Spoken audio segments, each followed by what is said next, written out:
Hi, I'm Jackie Broach. I'm Randy Akers. And I'm Maya Morant Moody. 2023 was an incredibly busy and productive year for Georgetown County government. Throughout 2023, we achieved significant milestones, faced challenges, and made strides toward the betterment of our community. We're here to give you all of the highlights in this, our first video annual review. We'll start with one of the most noteworthy achievements. Georgetown County acquired 40 acres of prime waterfront property when ownership of the Georgetown port was transferred from the state. The county initiated cleanup efforts in July, but there is still tremendous work to do. An environmental assessment uncovered $13.6 million in structural deficiencies. Efforts are ongoing to secure funding for necessary repairs and environmental studies. Public input will be sought as activities progress. The county's budget surpassed $100 million for the first time in the county's history in 2023. The county ended the year in a positive overall financial position. It received $74.6 million in grant funds in 2023, added 8 new law enforcement positions, and raised the minimum wage for full time county employees to $14 an hour. There was an 8.6% tax increase to help support steadily increasing operating and personnel costs, as growth in property taxes can't keep up with the demand for services and hasn't been able to since 2018. Georgetown County Fire and EMS and Midway Fire Rescue both maintain successful ISO ratings. This has a positive impact on home insurance rates and reflects continued improvement in both departments. The departments also maintained fire safe communities status and graduated 20 firefighters from our firefighter recruit school. Additionally, the county hosted its first advanced EMT course, which had a 100% pass rate. Georgetown County Emergency Management was also happy to be named the Agency of the Year by South Carolina's Emergency Management Association. The fire service isn't the only county department to use creative methods for hiring hard to fill positions. The Public Services Department introduced an apprenticeship program for heavy equipment operators. It received an overwhelming response, and the interest generated even helped fill positions for more experienced operators that had long been vacant. The department is looking at expanding the program to include facility services staff. For the first time in memory, Georgetown County Council had a joint meeting with Georgetown City Council. It was so successful, it then had a joint meeting with the Georgetown County Planning Commission. We expect this is the start of many future collaborations. This summer, the county hosted a nationally televised Bassmaster tournament that was aired on Fox Sports 1 as well as Bassmaster.com. The tournament drew more than 1 million television viewers. The publicity it created for Georgetown County is estimated to be worth more than $52,000. The Georgetown County Library System began renovations on its main branch early in the year. It moved operations to the Howard Center while the building on Cleveland Street was gutted. Renovations will include a 3,100-foot expansion, a new auditorium, and modernized facilities. The library is expected to reopen in April 2024. The county also approved bond funds for a $66 million detention center. We anticipate securing funds in the first quarter of 2024. County Council approved putting 2 new sales taxes up for a public vote. Georgetown County voters will be asked in November 2024 whether they support a new local option sales tax and capital project sales tax. The local option sales tax aims to reduce the property tax burden on county residents and would generate an estimated $10 million a year. The capital project sales tax would generate funds for various capital projects. A committee was formed to determine what projects will be included as part of this resolution. Groceries and prescriptions medications, along with any item exempt from the state sales tax, will be exempt for both local 1% taxes. In July, a revised stormwater master plan for the Waccamaw Neck was approved, reflecting an investment of $702,000. The department also reopened a paved brick chimney road in the summer and completed paving of 8 roads totaling 4.9 miles at a cost of $10.4 million.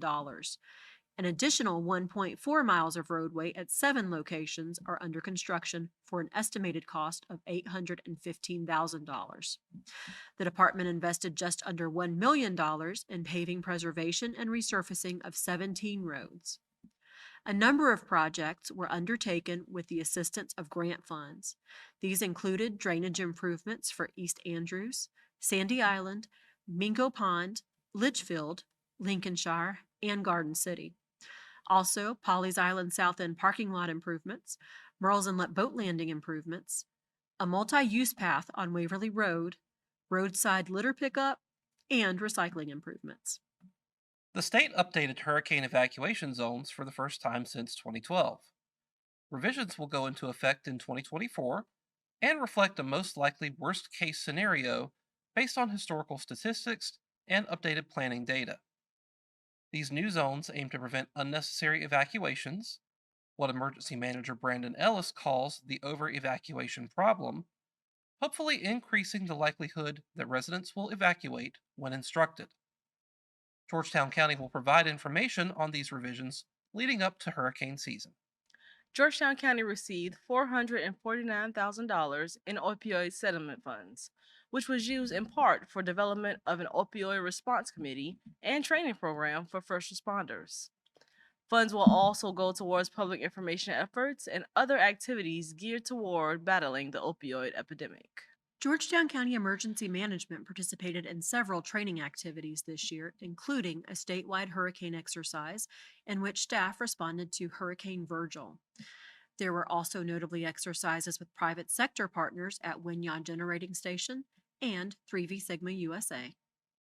In the Parks and Recreation Department, youth football and cheerleading had a whopping 1,000 kids participate in 2023. The department also had its first normal season since the COVID 19 pandemic. The Andrews Dixie softball team won the state championship, and the department is working closely with partners on the planning and development of a new state park on the Black River, which will encompass Rocky Point Community Forest. So far, $4.6 million in grant funding has been secured. Additional land and funding for preservation along the Black River are still being sought. The department also worked with partners to introduce a number of new community events, including the inaugural Wave That Flag celebration and laser light show, Vibe Time Music and Disc Golf Festival, and Forest's Not So Scary Halloween Trail at the regional park in Shopee. It reopened the renovated Shopee Auditorium, dedicated a park in the Plantersville area in honor of A.B. Ladson, and introduced the Seniors on the Road program, which allows participants in its senior centers to go on overnight field trips. There's always a lot going on at the Georgetown Airport, and 2023 was no exception. The airport secured an investment of more than $7 million for 3 private hangars. These hangars will house $9.5 million in aircraft, which will be added to the county tax rolls. The runway 523 resurfacing project was completed and increased the weight of aircraft that could use the airport from 60,000 to 115,000 pounds. Sherpa Air opened its doors on the side of the airport, a significant economic development achievement. Aircraft charters for the Carolinas also relocated to the airport. Adrenaline Aircraft Interiors is in the process of moving their business to Georgetown. And last but not least, the airport was recently featured in General Aviation News and City View magazine. On the topic of economic development, new industries are coming to Georgetown. In economic development, 2 major announcements were made this year. Wingits, a specialty designer and manufacturer of bathroom accessories, fastening systems, and ADA compliant products, established their operations at 250 Technology Drive in the Georgetown County Business Center at Andrews.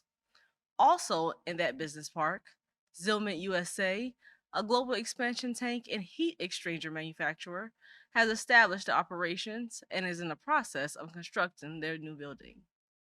These 2 industries have committed to over $40.1 million together in investment and are creating 90 new jobs for the county. Partnering with Santee Electric Cooperative, construction is underway to add an additional speculative building to the business center for marketing purposes. Something else the Economic Development Department has been involved in is the Minority Owned Business Accelerator, which is in collaboration with the Georgetown County Chamber of Commerce. They have just completed their second year and are ecstatic to be starting their third year of the program. The program is open and free to women, minorities, and veterans who are looking to either improve their businesses or start their career into entrepreneurship. In the Planning and Zoning Department, new flood damage prevention codes and new flood insurance rate maps were adopted. The county also added new floodplain management software to its website to make it easier for residents to access floodplain information specific to their individual property. The software is called Forerunner and helps to significantly streamline the county's flood risk management efforts and provide potentially life and property saving information and resources for our residents. Also of note, the county's tree ordinance was amended to strengthen penalties for illegal removal. The county used American Rescue Plan Act funds to remove 13 blighted homes in the Spring Gully area, and the county's building official, Stephen Elliott, was named Floodplain Manager of the Year. Significant progress was made on revision of the comprehensive plan, all with extensive public input. The transportation, economic development, resiliency, and community facilities elements were adopted. A draft of the natural resources element was presented for council review, and a consultant was engaged to help update the land use element of the comprehensive plan. 6 public meetings were held in 2023 to get input for that element, with more meetings happening in 2024. The library leveraged grant funding for programs such as edible education food literacy. The Justice for All Civil Rights exhibit was showcased at the Southern Georgetown Library, and the Walkmore Library completed the first phase of its Memorial Grove. Southern Georgetown also introduced a popular library of things. The Walkmore Library hosted its first Crafters and Makers Fair and also named its auditorium in honor of Gene Cross, a former Friends member and library board chairperson who passed away in 2023. As we reflect on the past year, we look forward to the challenges and opportunities that lie ahead. With the support of our community, Georgetown County government remains committed to progress, transparency, and service excellence. Thank you for being an integral part of our journey.